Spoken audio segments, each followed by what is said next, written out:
Hello, ഇന്ന് നമുക്കൊരു day in my life കണ്ടാലോ? ഞാനങ്ങനെ ഡേ ഇൻ മൈ ലൈഫ് ഒന്നും എടുത്തിട്ടില്ല, ഫസ്റ്റ് ടൈമാട്ടോ എടുക്കുന്നത്. അതിൻ്റെ എന്തെങ്കിലും തെറ്റൊക്കെ ഉണ്ടെങ്കിലേ അങ്ങോട്ട് ക്ഷമിച്ച് തരണം കേട്ടോ. ആദ്യം തന്നെ അവിടെ ഞാൻ ചോറ് കുക്കറി വെച്ചിട്ടുണ്ട്. പിന്നെ അയല മീനാണേ, അതാണെങ്കിൽ നന്നാക്കിയിട്ട് കൊണ്ടുവന്ന് നമ്മളിനെ അത് മുറിച്ച് എടുത്താൽ മതി കേട്ടോ. അത് നമ്മൾ തേങ്ങ അരച്ചിട്ടാണ് മീൻ കറി വെക്കുന്നത്. സാധാ ഉള്ളിയും ഇഞ്ചിയും തക്കാളിയും പിന്നെ തേങ്ങയും കൂടെ അരച്ചിട്ട് അങ്ങനെയാണ് വെക്കുന്നത് കേട്ടോ. ഇതിൽ ഞാൻ പിന്നെ തീരെ വെളിച്ചെണ്ണ ചേർത്തിട്ടില്ല കേട്ടോ. എണ്ണ തീരെ ഒഴിക്കാത്ത മീൻ കറിയാണേ. ഇനി നമുക്ക് അതിലേക്ക് തേങ്ങയും കൂടെ അരച്ച് ചേർത്ത് അതിന് പാകത്തിനുള്ള വെള്ളം ചേർത്ത് അവിടെ അടച്ചു വെക്കാം കേട്ടോ. ആ മീൻ കറി വേകുന്ന സമയത്തിന് ഞാനാണെങ്കിൽ കുറച്ച് ചീര ഉണ്ടായിരുന്നു, അത് ഞാൻ മുറിച്ചെടുത്തിട്ടുണ്ട് കേട്ടോ. അതിൻ്റെ വീഡിയോ ഞാനിവിടെ എടുത്തിട്ടില്ല കേട്ടോ. അപ്പോൾ നമുക്ക് ഏകദേശം ഇപ്പോൾ തന്നെ മീൻ കറി റെഡിയാവും. ഇനി മീൻ കറി ആയി കഴിഞ്ഞ് ഇനി നമുക്ക് ചീര ഉപ്പേരിയാക്കാം കേട്ടോ. ആ ചീര ഉപ്പേരിയാക്കാനായിട്ട് ആക്കുമ്പോഴത്തേക്ക് അവിടെ മീൻ കറി റെഡി ആയിട്ടുണ്ട്. നമുക്കിനി അത് അവിടെ അടിച്ച് ഗ്യാസ് ഓഫ് ചെയ്ത് വെക്കാം കേട്ടോ. ഇത് സാധാ നമ്മുടെ തേങ്ങ ഇട്ടിട്ടുള്ള ചീര ഉപ്പേരിയാണ്.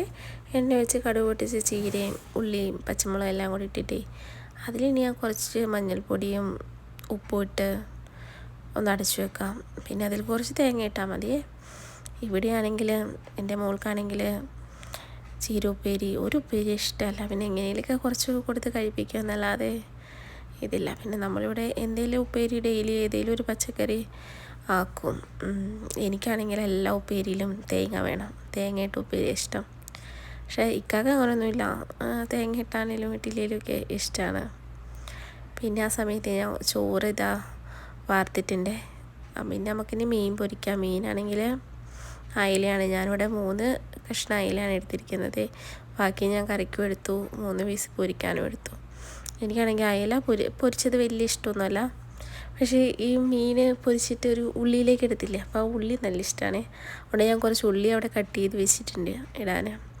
ഇനി നമുക്ക് ഇടയ്ക്ക് ആ ചീരി ഉപ്പേരി ഇടയ്ക്ക് തുറന്നൊന്ന് ഇളക്കി കൊടുക്കാം, അല്ലെങ്കിൽ ഇതിൻ്റെ ഇടയ്ക്ക് ഇനി അത് അടി പിടിച്ച് പോവുമല്ലോ. അപ്പോൾ കുറച്ചുകൂടി ചീര ഒന്ന് വേവാനുണ്ട്. അപ്പോൾ നമുക്ക് ഒന്നുകൂടെ അടച്ചു വെക്കാം കേട്ടോ. ആ ടൈമിൽ മീനൊന്ന് തിരിച്ചു മറിച്ച് വയ്ക്കൊന്ന് ഇട്ട് കൊടുക്കണേ. തിരിച്ചും മറിച്ചും എല്ലാം നമുക്കൊന്ന് ഇട്ട് കൊടുക്കാവേ. പിന്നെ നിങ്ങൾക്ക് എൻ്റെ വീഡിയോ ഒക്കെ ഇഷ്ടമാവുകയാണെങ്കിൽ ലൈക്കും ഷെയറും സബ്സ്ക്രൈബൊക്കെ ചെയ്യാൻ മറക്കല്ലേ കേട്ടോ. ഞാൻ പറഞ്ഞില്ലേ, ഞാൻ കുറച്ച് ഉള്ളിയൊക്കെ അവിടെ അരിഞ്ഞ് വെച്ചിട്ടുണ്ടെന്ന്. ഇനി നമുക്ക് അതിലേക്ക് മീൻ ഓരോന്നായി ഫ്രൈ ചെയ്ത് ഇട്ട് കൊടുക്കാം കേട്ടോ. ഇപ്പോഴത്തേക്കും ഹസ്ബൻഡ് വന്നു കേട്ടോ. പിന്നെ ഞാൻ പെട്ടെന്ന് ചോറൊക്കെ വിളമ്പിയതാണ്. അപ്പോൾ അതിലേക്ക് ഞാൻ മീൻകറി ചോറിൻ്റെ മേലേക്ക് ഒഴിച്ചപ്പോഴേ ഞാനിങ്ങനെ ബൗളിലാക്കിയിട്ടായിരുന്നു ചോറ് വെച്ചിരുന്നത്. അതെല്ലാം കൂടെ പൊട്ടിച്ചാടിട്ടു. അപ്പോൾ ഇതിവിടെ കാണിക്കുന്നുണ്ട് ഞാനത്. പിന്നെ എല്ലാവർക്കും വീഡിയോ ഇഷ്ടമായെങ്കിൽ ലൈക്കും ഷെയറും സബ്സ്ക്രൈബും ഒക്കെ ചെയ്ത് സപ്പോർട്ടാക്കണേ.